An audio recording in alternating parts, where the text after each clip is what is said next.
எல்லோருக்கும் வணக்கம். யூடிவிக்கு என்னுடைய நன்றி, இந்த படக்குழுவிற்கு என்னுடைய வாழ்த்துக்கள்.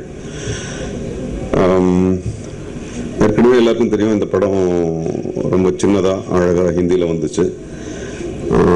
அது ஏற்கனவே எங்கள் ஒரு கல்ட் ஃபில்மாக இருந்துச்சு. கெட்ட வார்த்தை பேசினாங்கன்றது கிடையாது. வழக்கமாக நம்ம ரொம்ப அந்யோன்யமாக ஒரு ஃப்ரெண்ட்ஸ் கிட்ட எப்படி பேசணுமோ அந்த மொழி அவங்க அந்த படத்தில் கையாண்டிருந்தாங்க. ஆனால் நம்ம இங்கே அதை பண்ண முடியாது தமிழில். அதனால அந்த படத்தினுடைய அந்த சோலை மட்டும், அந்த ஆத்மாவை எடுத்துக்கிட்டு இங்கே தமிழ் கற்ற மாதிரி ரொம்ப அழகாக கண்ணன், தனஞ்சயன், ஜான்மணிலாம் உட்காந்து மிக அழகாக பண்ணியிருந்தாங்க. நான் ரொம்ப நாள் ஆச்சு இந்த மாதிரி ஒரு கேரக்டர் பண்ணி. இதுலேயும் ரொம்ப நாளுக்கு முன்னால் பண்ண ஒரு க்ரூட் வில்லனாக பண்ணியிருக்கேன். ஆனால் நான் வில்லனாக ரொம்ப சீரியஸாக பண்ணேன். ஆனால் பார்க்குற நீங்கள் சிரிக்க போகிறீங்க. அதுதான் இந்த கேரக்டரோட ஒரு ட்ரிக்கு. இந்த படத்தோட டீமை நான் பர்சனலாக பாராட்டணும் ஒரு விஷயத்துக்காக. ஏன்னா நிறைய சீரியஸ் கேரக்டர் பண்ணி ஒரு இருகண மனசோடவே இருந்த என்னை இந்த படம் ரொம்ப ரிலாக்ஸ் பண்ணி என் வயசில் ஒரு 10 குறைச்சிடுச்சு. எப்போ பார்த்தாலும் அந்த செட்டுக்கு போனாலே ஓகேப்பா இன்னைக்கு கொஞ்சம் டென்ஷன் ஃப்ரீயாக இருக்கலான்ற ஒரு எண்ணத்தோடய போவேன். அதே மாதிரி எல்லாரும் ரொம்ப ஜாலியாக அந்த படத்தில் ஒர்க் பண்ணோம். ஜாலியாக இருக்கிறதுக்காக வேலை ஒன்றும் பின்தங்கி போல, எல்லாம் மிக பிரமாதமாக நடந்துச்சு.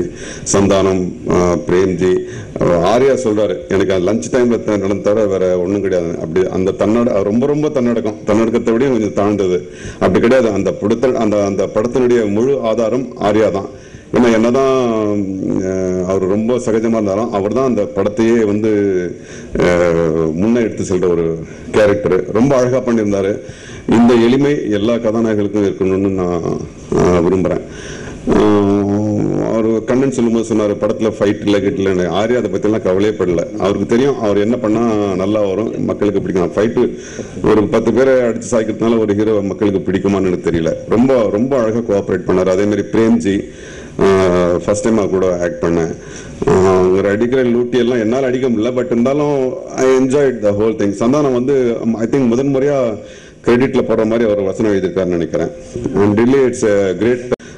படம் முழுக்க அவருடைய கேரக்டருக்கு மட்டுமே இல்லை, படத்துக்கு எங்கெங்க ஒரு ரிலீஃப் தேவைப்படுதோ அதெல்லாம் அவர் ரொம்ப பண்ணியிருக்காரு. மற்றபடி இந்த படம் நல்ல ஒரு சீசனில் வருது, ஏப்ரலில் வருது, விடுமுறை காலங்களில். அது ஏ படமா யூ படமான்னு சர்ச்சை அதெல்லாம் ரொம்ப பழசுங்க. இப்போ யூன்னு கொட்டத்தில் போஸ்டில் போட ஆரம்பிச்சாச்சு. அதனால இது குடும்பத்தோடு உட்காந்து பார்க்கக்கூடிய ஒரு படம். அப்புறம்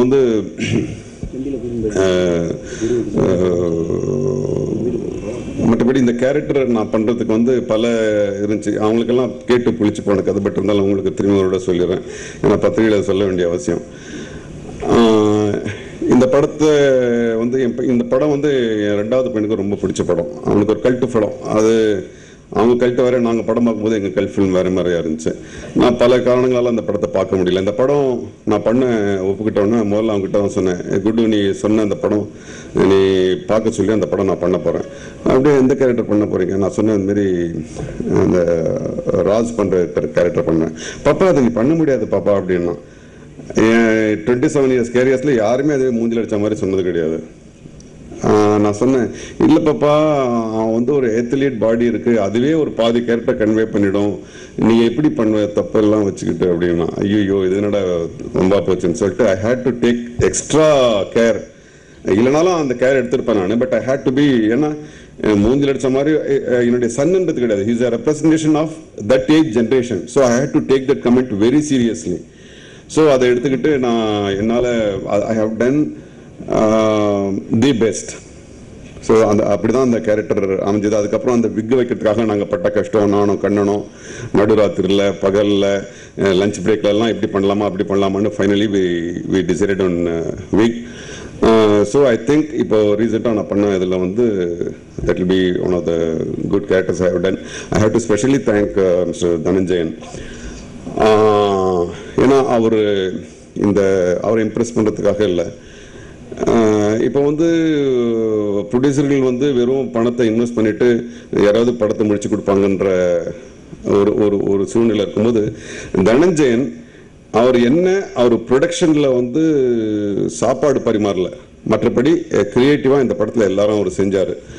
கூடவே இருந்த சீன் இப்படி வரும், இல்லை இவ்வளோ இந்த சீன் இவ்வளோ லெங்க்தாக போகக்கூடாது, இந்த எமோஷன் இந்த லெவலில் தானே போகணும் இப்படி இல்லை. எப்போவும் வந்து அவர் ஒரு சில டைமில் வாத்தியார் மாதிரி, சில டைமில் ஒரு அசிஸ்டன்ட் டைரக்டர் மாதிரி எல்லாத்தையும் இருந்தார். அப்புறம் வந்து பொருளாதார விஷயத்தை அவர் தீர்மானிக்கிற ஒரு இடத்துல அவர் இல்லை. அவர் ஒரு விஷயத்தில் வந்து இன்னைக்கு வந்து 10 லட்ச ரூபாய் எக்ஸ்ட்ரா செலவு பண்ணோன்னா ஓன் ப்ரொடக்ஷனாக எடுத்து போட்டுடலாம். ஆனால் அவர் 10 பேருக்கு பதில் சொல்லணும். அந்த நிலைமையிலும் கூட இந்த படத்தில் வந்து இந்த படம் நல்லா வரணுன்றதுக்காக வேஸ்டாலாம் செலவில்லை. இந்த படம் இன்னும் கொஞ்சம் இப்படி பண்ணால் நல்லா இருக்குமேன்னு கண்ணு கேட்கும் போதும் அவர் வந்து சளைக்காம அவங்க மேலிடத்துக்கு வந்து விளக்கி சண்டை போட்டு இந்த படத்தை வந்து ஒரு பிரம்மாண்டமான படமாக்கியிருக்காரு. ஒரு சின்ன உதாரணம், இந்த படத்தில் வந்து ஒரு ஃபாரினர் கேரக்டர் வருது.